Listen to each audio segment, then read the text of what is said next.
Hello, my name is Kerry Jewell, and I'm what is laughingly known as the executive producer of this album. I think it's only fair to warn you that this was recorded in front of a live, all-male audience in one of Sydney's leading clubs, so some of you may be just a little shocked. In fact, if you have a weak heart, or you're a nun or a priest, a child under 18 years of age, or an adult over 17 years of age, I think you better switch off now. I've known Dave now for about 3 years, and since then I've formed a great attachment for him. It's going to fit over his mouth. Those of you who haven't heard Dave before, I think, are in for a very moving experience. And if you have heard him before, then why the hell did you buy this tape? And now, here he is. That pommy bastard.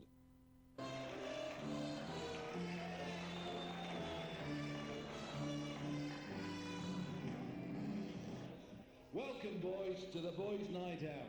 My name's Dave Burke. My wife's got a big cunt, that's me.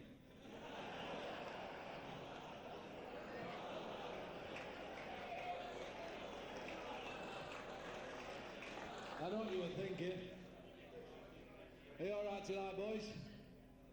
We've got a few poms in, have we? 3. Wow. You trying to arsehole me? Anyway, it's nice to see you, boys. I've just finished a wonderful tour of the leading clubs in Cobar. Anybody been to Cobar? Why? Like a pommy's bathroom, it's deserted. Traffic lights are in black and white. Place is so small, the local malls are virgin.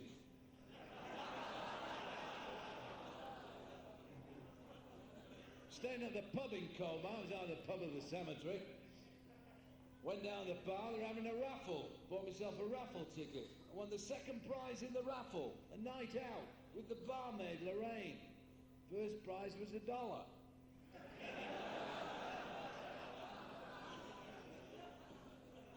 So I got Lorraine in the back of my GTS Mini. Took her down the road about 3 miles. I'm on the back seat going like a fiddler's elbow. Came a knock on the car window. Wound the window down. There was 2 of the lowest words in the English dictionary. Highway patrol. I said, what do you want? He says, blow into this bag. I said, you're joking, I've just thrown it out.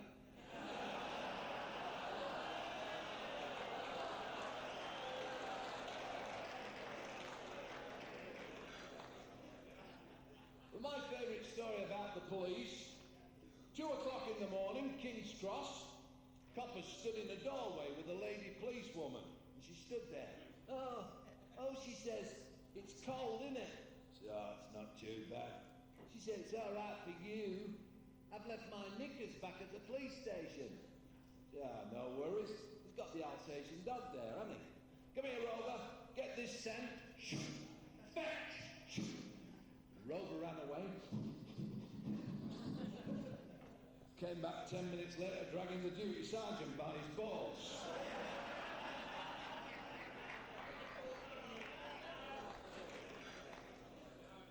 Anyway, talking about England, I went back for the royal wedding. Why shouldn't I? My brother was a queen. These are having problems over there, aren't they? This fella's gone in the Queen's bedroom. Margaret Thatcher's real shitty. She's been leaving the door open for the last 2 fucking years.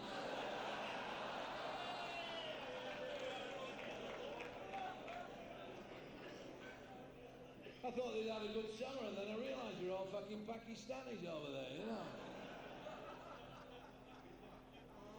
See another white man, you shout snap, you know. I saw the fella on the customs. I said, I want to stay here for 2 weeks. Till one looked at me, he said, no bloody white men here. I said, how do you mean? He said, I have it here on a piece of paper. OHMS, only Hindus, Muslims and Sikhs. I got into Liverpool, which is the capital of Pakistan. Got a chop there. I was selling grey box to the Pakistanis for talcum powder.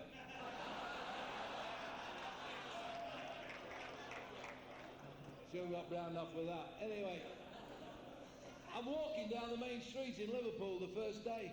there's a big building on fire. Stood at the top of the building. A little Pakistani shouting for help. And the fire brigade came. They're on our side. They were white fellas. They pulled out this net and they shouted out, "Come on, Paki! Jump into the net and we'll catch you." He said, "No, no, no, no fear, man. I don't trust you snowflakes." They jump up the building to pull the net away. Put the net on the floor, then I jump. All the Pakistanis in England paint the garbage cans red and yellow, so the kids think they're eating out at McDonald's.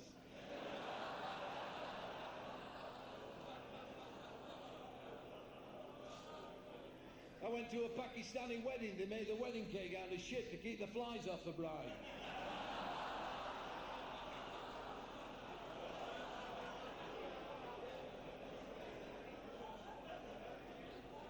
So I'm driving down to Liverpool, down the M6, and there's a Pakistani walking across the road.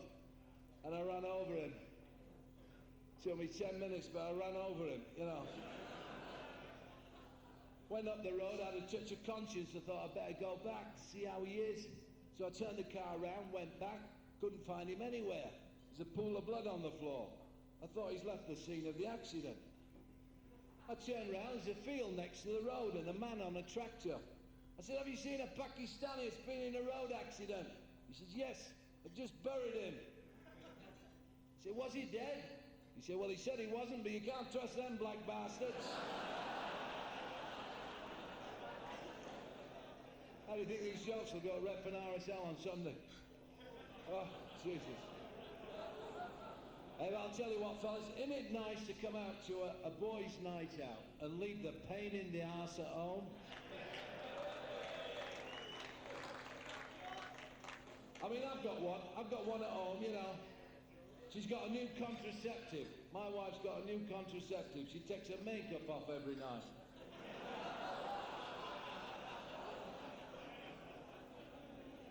I got back from Cobar, 4 o'clock in the morning, walked into the house.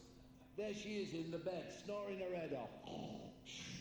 I thought, I'll fix you. So I got the bottle of aspirins next to the bed, right? I got 2 aspirins, dropped them in her mouth. And she woke up.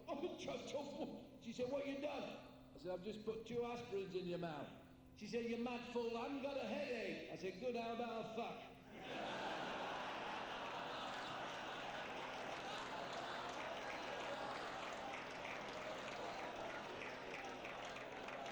I'll tell you what, she went to the doctors about 6 months ago for a vaginal inspection. Doctor put her on the table. He said, "That is the biggest fanny I've ever seen." "It's the biggest fanny I've ever seen." She said, "You didn't have to repeat yourself." He said, "I didn't, it was the echo."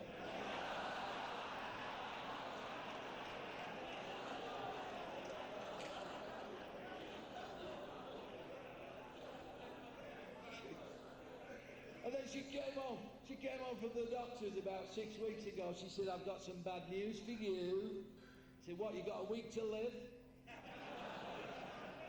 She said, "Don't be a bastard." She said, "The doctor has took me off the pill." I said, "So what?" She says, you are on French letters now for the next 6 months. Now, some of you old bastards would remember French letters, right? You used to carry them around in your wallet, waiting for the night you were going to score.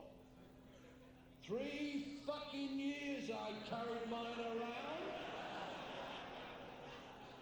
Had a ring mark on my wallet.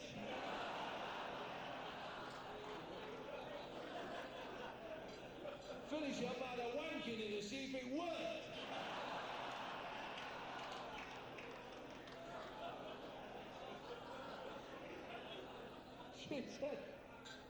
She says, "You're on the French letters." I said, "Where are they?"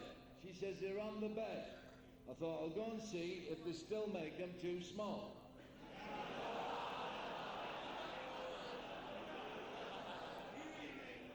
So I walk into the bedroom, there's a little silver packet. I thought, I'll try one on for old time's sake, you know. So I got the Castrol X-All bloody lubricant out. I'm just putting it on the old fella. The bedroom door opened. My little boy, 5 years old, came in. I went, "Shit, He said, what are you doing, Dad? I said, I found a mouse. He said, what are you going to do, fuck it?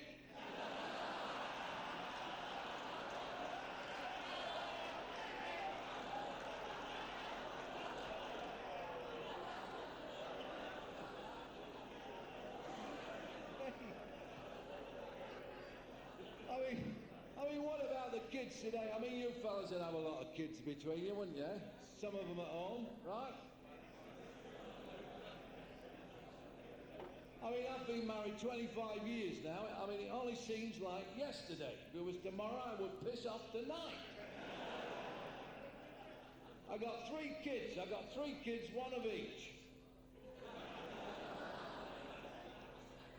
I've got this 18-year-old boy at high school studying to be a horticulturist in Griffith.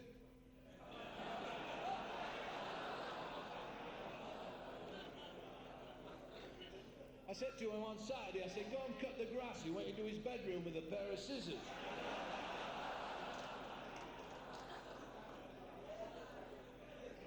I don't know. Oh, what about Saturday night? I mean, you fellas who remember Saturday night was a big night, wasn't it, eh? Saturday night, I'm getting ready to come out to do a show, you know.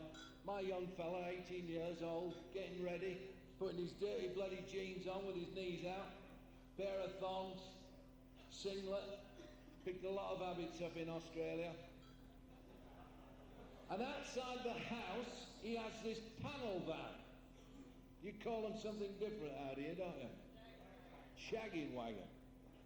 Mum went out and had a look at this shagging wagon on Wednesday. There's a double mattress in the back, little television screen, 2 towels, and a bottle of Johnson's baby oil. She says, what's the Johnson's baby oil for? I said, that's a fucking Statesman DeVille. When you give them a lube, you use the best fucking oil.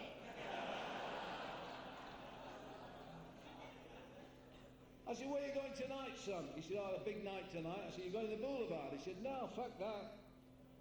I've got this Sheila, I'm going to take her up to McDonald's, give her a quarter pounder and a thick shake.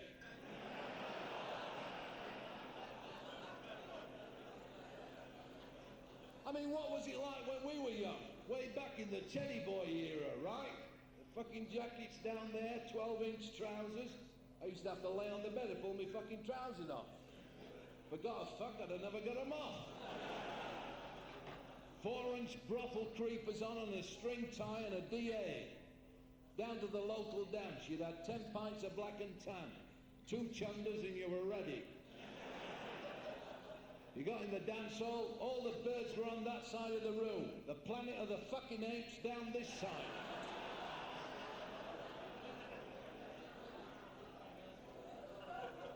I finally cracked it one night. I got this beautiful bird, I was a bit pissed. Took her home, give her a good fuck. I've been married to her 25 years. The first night was the best. But anyway, I'll tell you what I got. The other week, it was a wedding anniversary. Do you remember the wife's wedding anniversary? Why would you, right? I'm in the pub testing the beer for the Aussies, right? 5 o'clock in the afternoon, my mate said, you forgot, haven't you? I said, no, it's your shout. He said, you forgot, you big bastard, it's your wedding anniversary. You forgot to buy the wife a wedding present. Thought, shit, what am I going to do? So I got on the red phone, rang up one of the florists, I sent the wife 12 red roses. Good thinking, see? So I get home early, 2 o'clock in the morning. I walk into the house, I kick the dog, and I'm looking for the wife because I know the difference now.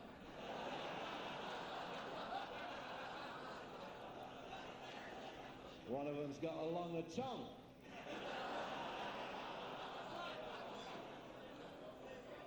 So I finally get into the bedroom and there's the wife laid in the bed with a see-through fucking ground sheet over her.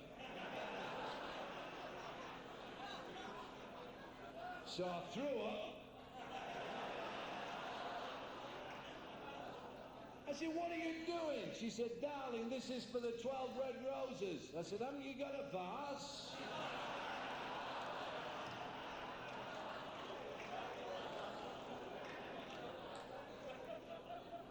Oh, about this fellow, he went into a shop, he put his cock on the counter. The girl said, excuse me, sir, this is a clock shop, not a cock shop. He says, I know, put 2 hands on that.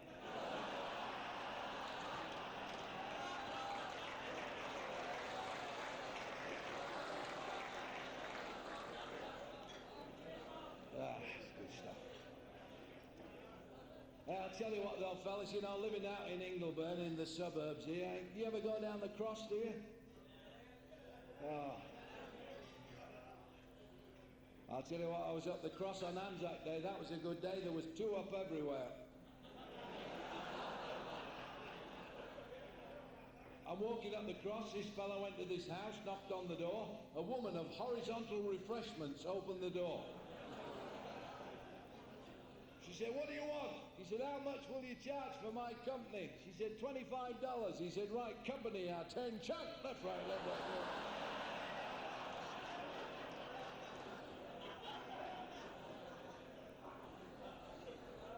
What about this American, this septic off the boat? He went up the cross.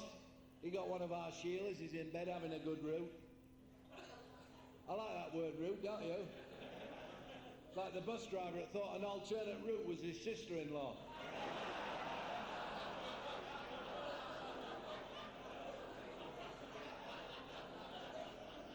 He's having a good route. He said, how am I going, baby? She said, you're going 3 knots.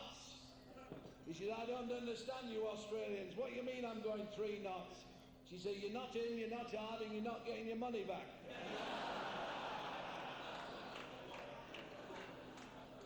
Another fellow went up the cross. He's having a good route. She said, you certainly needed this, didn't you? He said, I certainly did. I've been in the VD clinic for 6 weeks.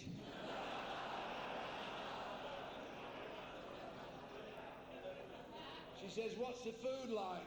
He says, why? She says, I go in tomorrow.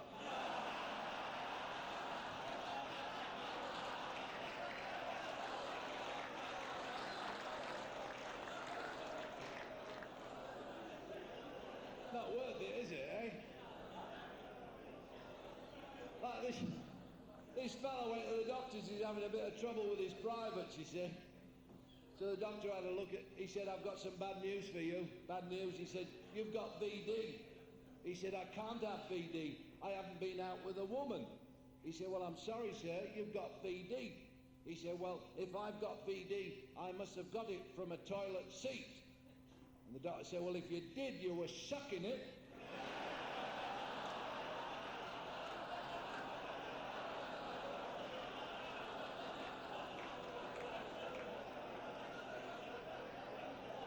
I'll tell you what, talking about the cross reminds me of that story. Once upon a time, in the land of happiness, there lived a dirty, great big dragon, and it terrified everybody in the land. And one day, a brave young prince came to the land, and with one mighty swipe of his sword, he killed the dragon. Ha! The king was overjoyed. And he said, for doing this wonderful deed, you may have the hand in marriage of any of my 3 daughters, the blonde, the brunette, or the redhead. And the prince, he married the king because it was a fairy story.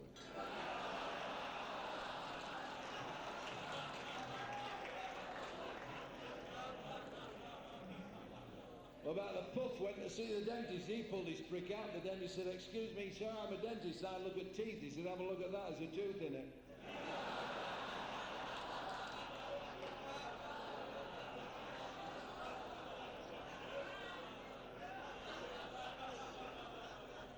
Well, I'll tell you what, fellas, you know, besides going to Cobar, last year I went out to Singapore. Anybody been to Singapore? Oh, is it good there? I went out, I got to this hotel, knocked on the door. Beautiful Chinese girl opened the door in a nightdress. I thought, that's a funny place to have a door. There we go. And she looked at me, I think. She said, what you want? I said, me want to stay here. She said, you stay there. And she shut the fucking door.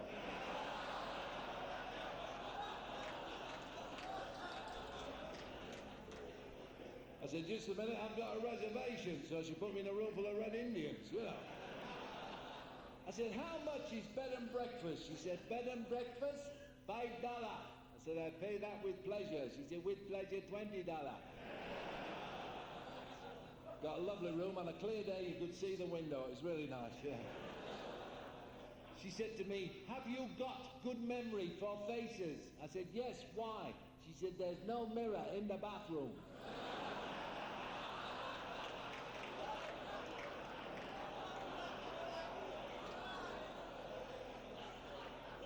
I said, "I have a leak in the sink." She said, "Everybody do that."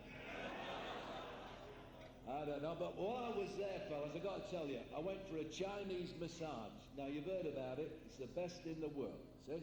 I got into this very nice little place, and this beautiful fried rice came out in a G-string. She stripped me down, put me on this table, and started massaging my body with Tiger Balm oil. And she's massaging my pectorals and my latissimus dorsi. And then she started rubbing my stomach. And there was a stirring in the nether regions. And she looked down at this apparition. She said, "You want a wank?" I said, "Yes, please." So she went out of the room, came back 2 minutes later and said, "You finished?"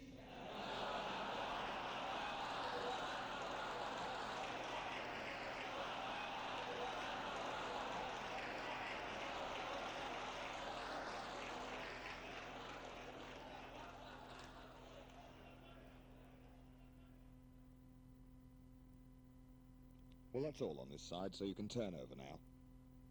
Well, go on. What are you waiting for? There isn't any more.